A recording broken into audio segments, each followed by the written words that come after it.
seasons, right? I know New York. I know New York. Yeah, I'm really happy we do this every summer. Every summer. So tell me something, New York. Why don't you call me in the winter? Why don't you call me? Call me. But I'm glad. I still love you anyway, New York. I still love you. I still love you more than Summer Stage. I will forever love you more than Summer Stage. I will love you more than Shakespeare in the Park. That's right, because there's laughter in the park. And the reason why we do laughter in the park is we believe that laughter builds community. Laughter brings people together. And it's great. Look around you. Look at all the diversity around you in New York. It's great. Nobody's stealing your iPod. Nobody's profiling you. The homeless people have a sense of humor. It's great. It's awesome. That's right. So I started this because I wanted to build community, and I started actually doing comedy on the subway. They call me the subway comic. I did it on the subway, but there were some problems on the subway. There are lots of critics. They're called cops, and they kept kicking me out. So that's when I decided to go to the park, and it's great because picnics, really suck in the subway. And the rats are so much more mellower in the park, so I love doing it in the park. I love it. I love it. I love it. Talking about rats, New York, there are 17 million rats. 17 million rats in the city. That's more rats than New Yorkers. Have you seen Planet of the Apes? There were more apes than humans and they took over. So New York, if you see a rat asking you for cheese and a quarter, be nice. Be nice. And then with 17 million rats, is anybody online dating? Anyone online dating here? Anyone online dating? Have you ever seen those profiles that don't have a picture? 17 million rats. That's all I'm saying. That's all I'm saying. Cheese lover, 44 Upper West Side? Maybe.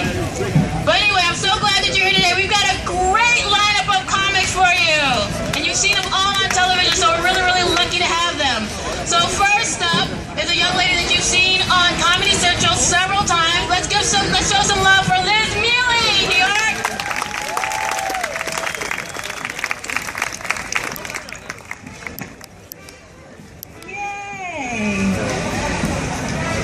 I requested the band. I like a challenge.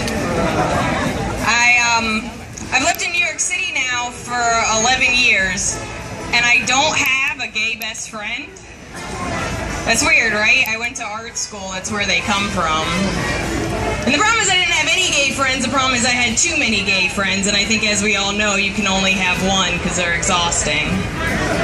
So I was trying to narrow it down to the best gay guy. You know what I mean? Like the guy that would look into my eyes and know my shoe size like they do in the movies. But nobody sits an adult New York City woman down and teaches you the truth about gay men. Which is that they're just dudes. Did you know that? They're just dudes, like any other dude I've ever met. I'll give you an example. I was hanging out with my best friend when I was like 19 years old. I was like 19, 20, we were getting drunk. And out of nowhere, he grabbed my boobs, started shaking them and laughing. I was like, what the hell, man? Don't touch me. And he's like, whoa, calm down. I'm gay. I was like, how's your gay make me not molested? Right? Like, there's no rule like must have boner for me to feel uncomfortable. Don't touch me. I've never had to tell a lesbian that. Because they were raised right. I recently hurt my back. I'm an avid runner. I run marathons in my free time just because I like to be obnoxious. And it's interesting, I ended up developing chronic back pain and I haven't run in about 4 months. And I did everything to try to fix it. I went to an acupuncturist, I went to a chiropractor, nothing helped. Eventually I actually read a book that says chronic back pain is usually psychological, and it's usually due to unresolved emotional issues. And I have to say I believe it, it's just made it really confusing to talk about. So people will be like, oh, how's marathon training going? And I'll be like, oh, I haven't, I developed chronic back pain. And they'll be like, how? And I'll be like, my dad. But I was leaving the gym the other day and I was eating a banana. And this woman came up to me and she's like, you know, there's a lot of sugar in bananas. And I was like, yeah, I know. It's not my first banana. Like, when did it become socially acceptable to critique someone's diet just because you read half a Women's Health magazine? I'm a tiny person leaving the gym eating something from the earth. I'm not your target market. It's like this lady's living with Fritos. Can we bother her? I got this. I'm not a big dieter, but I did a pretty extreme paleo diet with my little sister. She was trying to lose 80 pounds. I think dieting is the worst, so we did it together. So for a full month, all we could eat was meat, vegetables, and fruit. That's it. Like a macadamia nut, but it's the worst nut. I refuse to eat it. And I didn't think I was going to make it. I have a really bad sweet tooth. I thought I was going to cheat. But 3 weeks into this diet, I'm doing amazing. I'm rocking this diet. Until I got upset about something and realized that fruit doesn't cure sad. If anything, it's like a second helping of it. Because cookies release endorphins that make you feel better. Kiwis remind you that nothing ever works out. It's the worst. So I'm trying to date, I guess. I make eye contact. Is that dating? Creeping people out on the subway, it's not appropriate here. I don't believe in love at first sight, which I didn't think you had to say after 14. I thought we all just got it. But you'd be surprised, I meet a lot of people. I met a dude recently that was like, I met my wife 10 years ago. I saw her across the room and I knew that I loved her. And I was like, that's all well and good, dude, but anybody can love anybody without talking to them. Like, you just got lucky that she didn't have a crappy personality. Because by those standards, I fall in love hourly on the subway. But all it takes is noticing that he cuffs his jeans or hearing that he believes in ghosts, and it's over. Because love at first sight fades. Real love happens after you've heard all their dumb ideas and you still want to make out with them. That's when you know it's real. I'll be honest, I broke up with my ex. I broke up with my ex a year ago. For him. I did it for him. He was a good dude and he was a beautiful man. I would recommend him to friends. I would. If he was a restaurant, I would give him a solid Yelp review. I would. I'd give him 5 stars. I thought he had great service. Beautiful ambiance. Pet friendly. He liked my cat. I would say the biggest issue was distance, because I live really deep into Brooklyn. He lived in Washington Heights. It was an hour and a half on the New York subway system. Could you see how maybe that distance might heighten the expectations of the relationship? Because if he lived like 5 blocks away, I could care less. He could be a woman. I would jerk off to the convenience. But an hour and a half away, you better be Matt Damon. You better hand me a winning lottery ticket, because I'm grumpy. Don't touch me. My Kindle died an hour ago. 4 breakdancers almost kicked me in the face. I discovered I don't love you anymore. It's a lot of reflective time. I'm sorry, I think we all should be dating the same way we should be eating, which is locally. It's good for your heart and the environment. I'm just a good person. I'll be honest, the real reason we broke up is because he cried a lot, and before you judge me, I'm not demeaning him because I cry a lot. I cry like every other day, and he cried 3 times in a year and a half, and I just decided that was a lot. Isn't that the hypocrisy between men and women? Is I can cry as much as I want, but you should have your life together. And I feel bad about it. I don't feel good that I feel that way. But it was actually really important for my own emotional growth, because it made me understand the other side of dating me.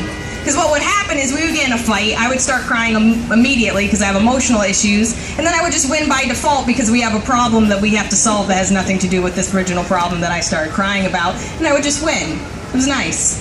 But that happened to me 3 times, and I was like, oh my god, this is so unfair. I now know where resentment comes from.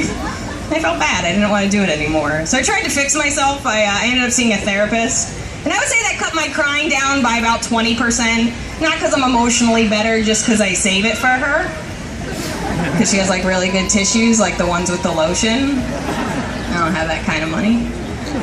And the biggest thing I did actually was I went off the birth control pill. I was on the birth control pill for almost 15 years, and I now have a goatee of acne under my makeup, which is my new form of birth control. It's doing a great job. But you have to understand, I now cry 50% less since I went off that pill. I actually almost feel like a normal person. It kind of blows me away because I've been on that pill since I was 16 years old, and that's not uncommon. Doctors put you on this pill, and they never say anything else about the side effects and how that might affect you. Because yeah, I haven't had a kid in 15 years, but there's some pros and cons and symptoms you could have told me about. Like pro, your boobs get bigger. Everybody enjoys that. Just fun times for everyone. Con, you gain 5 to 10 pounds of water weight, doesn't matter how much you work out, it never goes away, and people just find the need to say the word puffy around you. Like that doesn't hurt your feelings. Pro, your skin looks incredible. I mean, people used to come up to me off the street and ask me what my secret was, and I would just tell them I ate right, but I never did. Ever. Con, no one will ever love you again, because you're the worst. That whole joke was just for me. It's alright. My therapist said it was fun. I'll be honest, I ended up joining Tinder, because that's the right decision, always. If you don't know what Tinder is, it's a online dating website that's an app on your phone, and it's the best. This is all it is. All it is a face, a name, and an age. Okay? So face, Jason, 30. And from that information, you're either into Jason's face or you're not into his face. You're probably not. So there's a little X in the corner, you press the X, it says nope across his face, and then he just flutters away. Just not gonna have sex with that guy, not gonna have sex with that guy, not gonna have sex with that guy. It's just that. It's just that for 20 minutes. I was like, oh my God, this is so fun. I'm amazing at dating. It is the Angry Birds of dating. It is an addiction that cannot be explained or justified. I have no idea who's getting to the second step. I haven't gotten there yet, but let's say you do, there is another step. So let's say you do like Jason's face. There's a little heart in the corner. If he also likes your face, he presses the heart in the corner, then it opens up into a chat room, and then you just start talking. We're all okay with this? All I know for sure is this dude has a nose and now we're talking? I'm sorry, it's not enough information for me. I have preliminary questions. Question number 1, do you have a job? I don't have a job. If you also don't have a job, that's a lot of eye contact and getting to know each other too quickly. We're gonna fast forward through this relationship in like 3 days. We need to be busy. For us. For our future. Question number 2, I need to know if you're uber religious. I'm so unreligious. I don't want to go into any old buildings. I don't want to read any big books. If you prayed for anything more than a parking spot in the last 6 years, not into it. And question number 3, I need to know if you live in New Jersey. I'm from New Jersey. I don't care how hot you are. I'm not going back. Like I said, I've lived here now for 11 years, and I don't think you have to live here this long to hate cops, but it helps. I don't have a problem with the ones above ground. I have a problem with the ones in the subway. They're bored. I know they're bored. They start trouble. So I come home late at night almost every single night of the week, and the nice thing about coming home late at night is you get a whole subway car to yourself. It used to be scary, now it's kind of refreshing. It's my favorite time of the day. So a couple weeks ago, I was coming home like midnight. I was in a car all by myself. I had my headphones in, my head down, my feet on the chair in front of me. A couple stops go by, this cop gets on the train, kicks my feet, and says, "Get your feet down." And I filled with rage. I filled with rage. Because that's not one of the unspoken rules of the subway train. I think we all know what they are. It's don't buy candy from strangers, don't listen to loud music, and don't pee on the train, but we've all broken those rules.